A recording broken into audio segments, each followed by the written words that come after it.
ಒಂದು ದಿನ ಬುದ್ಧ ಸಂಘದಲ್ಲಿ ಭಿಕ್ಷುಗಳು ಸೋಮಾರಿಯಾದ ಭಿಕ್ಷುವೊಬ್ಬನನ್ನು ಬುದ್ಧರ ಎದುರಿಗೆ ತಂದು ನಿಲ್ಲಿಸಿದಾಗ ಶಾಸ್ತರು, ಭಿಕ್ಷು, ಈ ರೀತಿಯ ಮಾರ್ಗ ಫಲದಾಯಕವಾದ ಧರ್ಮದಲ್ಲಿ ಪಬ್ಬಜ್ಜನಾಗಿಯೂ ನೀನು ಎದೆಗೊಂದಿ ಹತಾಶನಾಗಿ ಕುಳಿತುಕೊಂಡು ಬಿಟ್ಟರೆ ₹1,00,000 ಬೆಲೆ ಬಾಳುವ ಚಿನ್ನದ ತಟ್ಟೆಯನ್ನು ಕಳೆದುಕೊಂಡ ಸೇರಿವ ಎಂಬ ವರ್ತಕನಂತೆ ನೀನು ಚಿಂತಾಕುಲನಾಗಿ ಬಿಡುತ್ತೀಯೇ ಎಂದು ಹೇಳಿದರು. ಆಗ ಭಿಕ್ಷುಗಳು ಆ ವಿಷಯವನ್ನು ಸ್ಪಷ್ಟಪಡಿಸುವಂತೆ ಪ್ರಾರ್ಥನೆ ಸಲ್ಲಿಸಿದರು. ಶಾಸ್ತರು ಪೂರ್ವಜನ್ಮದ ಅಜ್ಞಾತ ವಿಷಯವನ್ನು ತಿಳಿಸಿದರು. ಈಗಿನಿಂದ 5 ಕಲ್ಪಗಳ ಹಿಂದೆ ಬೋಧಿಸತ್ವನು ಸಂಚಾರಿ ವ್ಯಾಪಾರಿಯಾಗಿ ಹುಟ್ಟಿದ.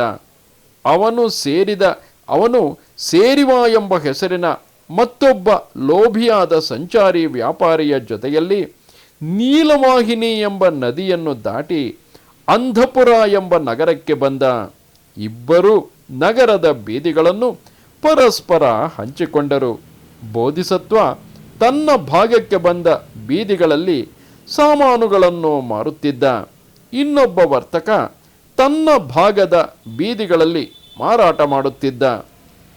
ಅದೇ ಸಮಯಕ್ಕೆ ಆ ನಗರದ ಶ್ರೇಷ್ಠಿಯೊಬ್ಬನ ಕುಟುಂಬ ದರಿದ್ರ ಗತಿಯನ್ನು ಹೊಂದಿತ್ತು. ಅವನ ಕುಲದ ಸಂಬಂಧಿಗಳು ಮತ್ತು ಅವನ ಐಶ್ವರ್ಯವೆಲ್ಲ ನಷ್ಟವಾಗಿತ್ತು. ಆ ಪರಿವಾರದಲ್ಲಿ ಉಳಿದಿದ್ದವರೆಂದರೆ ಒಂದು ಮುದುಕಿ ಮತ್ತು ಮೊಮ್ಮಗಳು ಹುಡುಗಿ. ಇಬ್ಬರೂ ಬೇರೆಯವರ ಮನೆಯಲ್ಲಿ ಶ್ರಮಜೀವಿ ಕೆಲಸ ಮಾಡಿಕೊಂಡು ಹೊಟ್ಟೆ ಹೊರೆದುಕೊಳ್ಳುತ್ತಿದ್ದರು.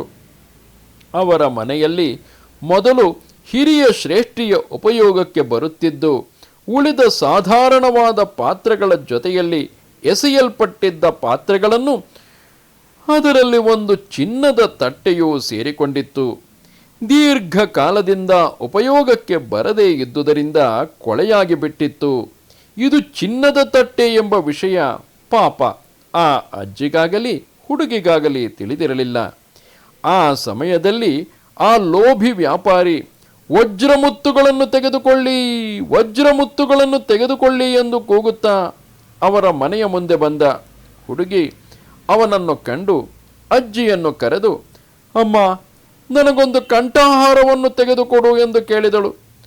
ಆಗ ಪಾಪ ಆ ಅಜ್ಜಿ, ಮಗು, ದರಿದ್ರರಾದ ನಾವು ಏನನ್ನು ಕೊಟ್ಟು ತೆಗೆದುಕೊಳ್ಳೋಣ ಎಂದಳು.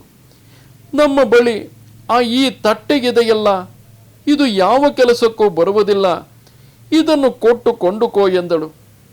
ಆ ಮುದುಕಿ ಆ ವ್ಯಾಪಾರಿಯನ್ನು ಕರೆದು ಪೀಠದಲ್ಲಿ ಕುಳ್ಳಿರಿಸಿ, ಆರ್ಯ, ಈ ತಟ್ಟೆಯನ್ನು ತೆಗೆದುಕೊಂಡು ಈ ಮಗುವಿಗೆ ಏನಾದರೂ ಕೊಡು ಎಂದು ಆ ತಟ್ಟೆಯನ್ನು ಕೊಟ್ಟು ಕೇಳಿದಳು.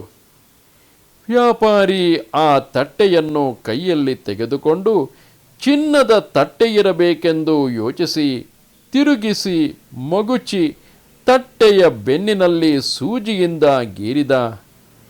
ಅದು ಚಿನ್ನದ್ದು ಎಂದು ತಿಳಿದು ಇವರಿಂದ ಬಿಟ್ಟಿಯಾಗಿ ಈ ತಟ್ಟೆಯನ್ನು ಪಡೆಯಬೇಕು ಎಂದು ಯೋಚಿಸಿ, ಇದೆಷ್ಟು ಬೆಲೆ ಬಾಳುತ್ತದೆ, ಇದಕ್ಕೆ ಅರ್ಧ ತೂಕದ ಬೆಲೆಯೂ ಇಲ್ಲ ಎಂದು ಹೇಳಿ ತಟ್ಟೆಯನ್ನು ನೆಲದ ಮೇಲೆ ಎಸೆದು ಪೀಠದಿಂದ ಎದ್ದು ಹೊರಟು ಹೋದ.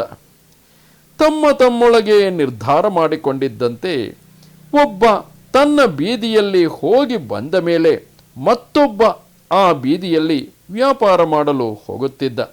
ಮೊದಲೇ ಅವರಿಬ್ಬರು ಬೀದಿಗಳನ್ನು ವಿಂಗಡಿಸಿಕೊಂಡಿದ್ದರಲ್ಲವೇ. ಒಂದು ಬಾರಿ ವ್ಯಾಪಾರ ಮಾಡಿದ ಮೇಲೆ ಇನ್ನೊಬ್ಬನು ಅದೇ ಬೀದಿಯಲ್ಲಿ ಹೋಗಬಹುದಿತ್ತು. ಆ ವ್ಯಾಪಾರಿ ಅಂದರೆ ಆ ಕಳ್ಳ ವ್ಯಾಪಾರಿ ಹೋಗಿ ಬಂದ ನಂತರ ಬೋಧಿಸತ್ವ ಆ ಬೀದಿಯನ್ನು ಪ್ರವೇಶಿಸಿ ವಜ್ರ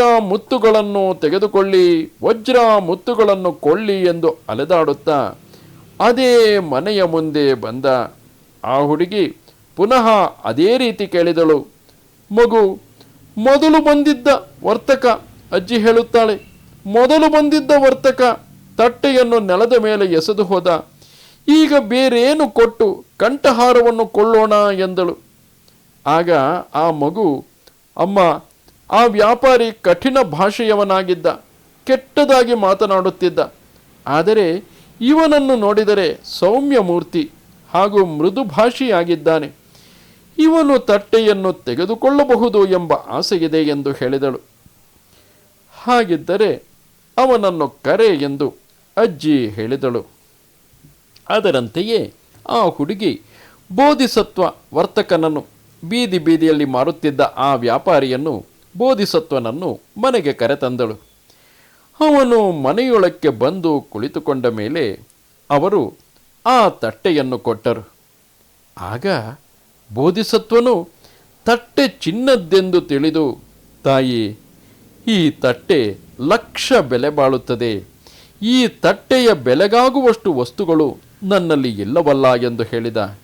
ಆಗ ಆ ಅಜ್ಜಿ, ಆರ್ಯ, ಈ ಮೊದಲು ಬಂದಿದ್ದ ವ್ಯಾಪಾರಿ ಅರ್ಧ ತೂಕ ಅಂದರೆ 4 ಗುಂಜಿಯ ತೂಕವು ಬೆಲೆಗೂ ಬಾಳುವುದಿಲ್ಲ ಎಂದು ಹೇಳಿ ನೆಲದ ಮೇಲೆ ಎಸೆದು ಹೊರಟು ಹೋದ. ಇದು ಈಗ ನಿನ್ನ ಪುಣ್ಯದಿಂದ ಚಿನ್ನದ ತಟ್ಟೆಯಾಗಿ ಬಿಟ್ಟಿದೆ. ನಾವು ಇದನ್ನು ನಿನಗೇ ಕೊಡುತ್ತೇವೆ. ಇದರ ಬದಲು ನಮಗೆ ಏನಾದರೂ ಸ್ವಲ್ಪ ವಸ್ತುವನ್ನೇ ಕೊಟ್ಟು ಈ ತಟ್ಟೆಯನ್ನು ನೀನು ತೆಗೆದುಕೊಂಡು ಹೋಗು ಎಂದು ಹೇಳಿದಳು. ಬೋಧಿಸತ್ವನ ಬಳಿ ಆ ಸಮಯದಲ್ಲಿ 500 ಕಹಾಪಣಗಳು ಮತ್ತು 500 ಬೆಲೆ ಬಾಳುವ ಸಾಮಗ್ರಿಗಳು ಇದ್ದವು. ಅದೆಲ್ಲವನ್ನೂ ಕೊಟ್ಟು ನನಗೆ ಈ ತಕ್ಕಡಿ, ಚೀಲ ಮತ್ತು 8 ಕಹಾಪಣಗಳನ್ನು ಕೊಡಿ ಎಂದು ಹೇಳಿ, ಏಕೆಂದರೆ ಆತ ನದಿ ದಾಟಿ ಹಿಂದಿರುಗಿ ತನ್ನ ಮನೆಗೆ ಹೋಗಬೇಕಲ್ಲವೇ, ಅದಕ್ಕಾಗಿ ತಕ್ಕಡಿಯೊಂದಿಗೆ ಹಾಗೂ 8 ಕಹಾಪಣಗಳೊಂದಿಗೆ ತನ್ನ ಬೇಡಿಕೆಯನ್ನು ಪಡೆದು ಹೊರಟು ಹೋದ. ಕೂಡಲೇ ನದಿಯ ದಡವನ್ನು ಸೇರಿ ಅಂಬಿಗನಿಗೆ ಆ 8 ಕಹಾಪಣಗಳನ್ನು ಕೊಟ್ಟು ನಾವೆಯನ್ನು ಹತ್ತಿ ಹೊರಟ. ಇತ್ತ ಆ ಲೋಭಿ ವರ್ತಕ ಪುನಃ ಅದೇ ಅಜ್ಜಿಯ ಮನೆಗೆ ಬಂದು, ಆ ತಟ್ಟೆಯನ್ನು ತೆಗೆದುಕೊಂಡು ಬಾ, ನಿನಗೆ ಏನಾದರೂ ಕೊಟ್ಟೇ ಬಿಡುತ್ತೇನೆ ಎಂದು ಹೇಳಿದ.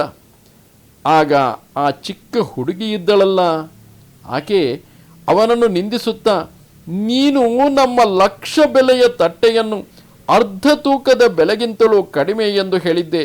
ಆದರೆ ನಿನ್ನ ಸ್ವಾಮಿ ಒಡೆಯನಂತಹ ಒಬ್ಬ ಧರ್ಮಾತ್ಮ ವ್ಯಾಪಾರಿ ನಮಗೆ 1,000ವನ್ನು ಕೊಟ್ಟು ತೆಗೆದುಕೊಂಡು ಹೋದ ಎಂದು ಹೇಳಿದಳು.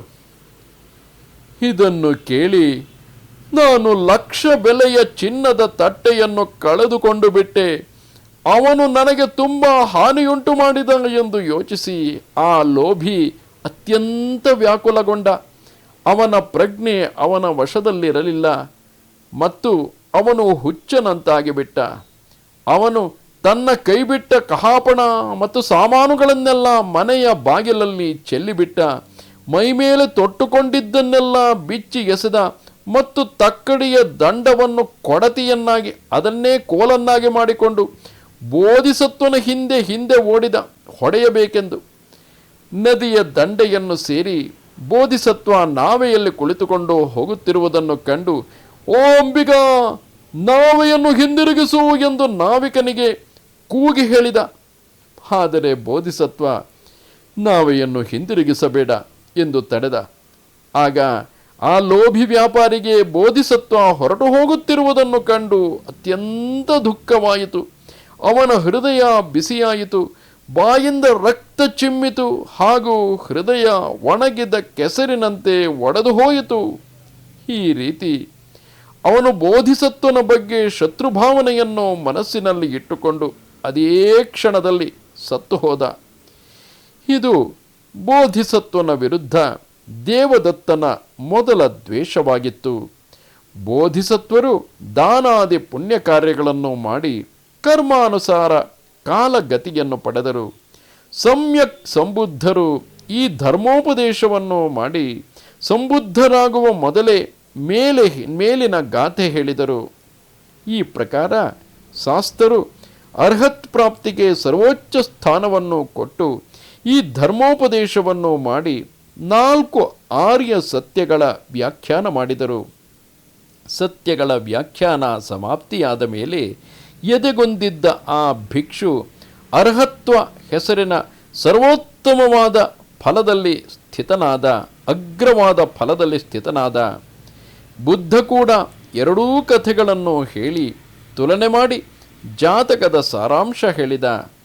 ಆ ಸಮಯದ ಮೂರ್ಖ ವ್ಯಾಪಾರಿ ದೇವದತ್ತನಾಗಿದ್ದ, ಬುದ್ಧಿವಂತ ವ್ಯಾಪಾರಿ ನಾನೇ ಆಗಿದ್ದೆ ಎಂದು ಹೇಳಿ ಬುದ್ಧರು ಉಪದೇಶ ಮುಗಿಸಿದರು. ಬುದ್ಧಂ ಶರಣಂ ಗಚ್ಚಾಮಿ.